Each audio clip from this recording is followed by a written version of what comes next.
Hi, I'm Mark Hellier, and in the next 7 minutes I'll explain the 4 essential elements of language learning to you and show you the best way to improve your English for free. Now, before we go any further, what do I know? Well, I'm a linguist and I've been involved in language learning and teaching for over 30 years, so I promise you I know what I'm talking about. The first thing to say is that there are no shortcuts. You can't wave a magic wand and learn English in 2 weeks or 4 weeks or 6 weeks or anything like that. Learning English, or any other language for that matter, requires a lot of time. Think about how long it took you to learn your first language. Where language learning is concerned, there is no easy button to press. However, what you can do is work smarter, not harder, as the saying goes, and that means channeling your efforts so that they are more effective.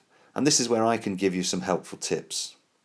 I'm going to tell you the 4 most important factors in language learning and then show you how 10 or 15 minutes of the right kind of English every day can really help you learn the language. Being a successful language learner comes down to 4 basic requirements. 1. Motivation. 2. Exposure. 3. Memory. And 4. Engagement. Now here's a quick way to remember this. Take Einstein's famous equation E equals mc squared. If we add an L, that stands for learning English, and if we make the C into an E, that gives us LE equals me squared, which stands for learning English equals motivation plus exposure times memory plus engagement. Okay, now let's start with motivation. First of all, motivation is not the same as motive. Your motive, or reason for learning English, might be to get a better job. But your motivation is the energy, the drive and the effort you put into learning, and that has to come from you. Once you physically get yourself to a language class, motivation isn't a problem because it's the teacher who actually provides it.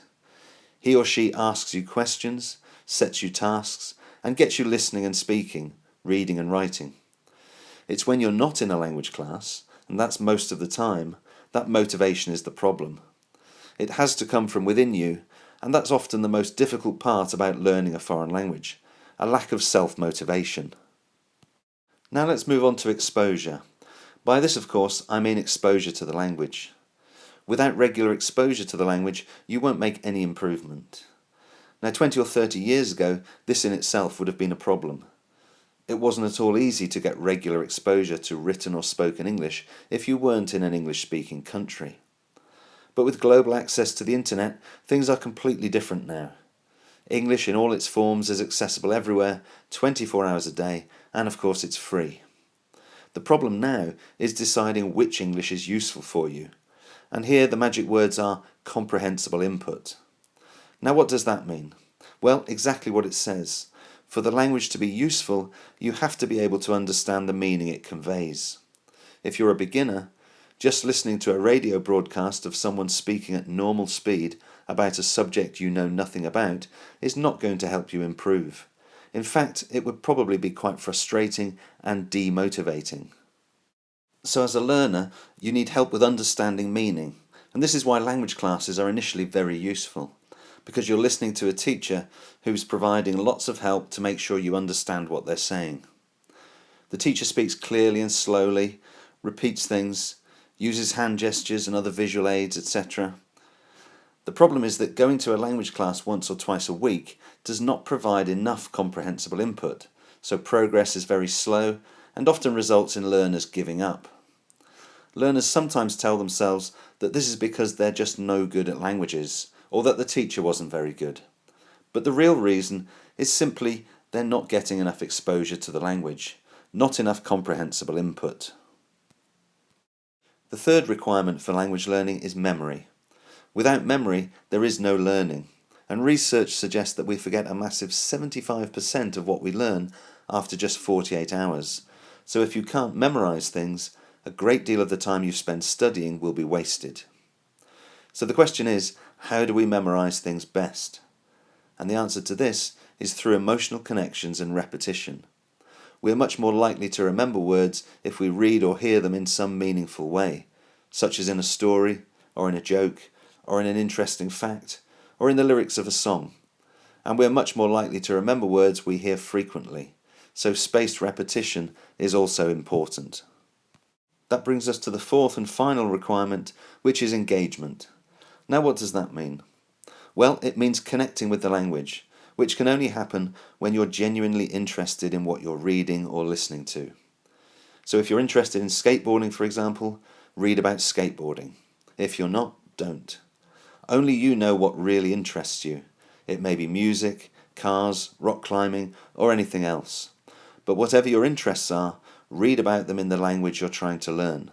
That way you'll be engaged, which will help your memory and your motivation.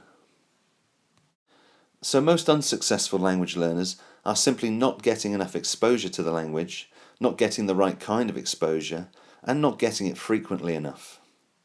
Now, with all of this in mind, I started the Daily Trivia blog. The idea is to provide a very small amount of English, between 150 and 250 words, which you can read quickly and regularly, and of course which you can understand.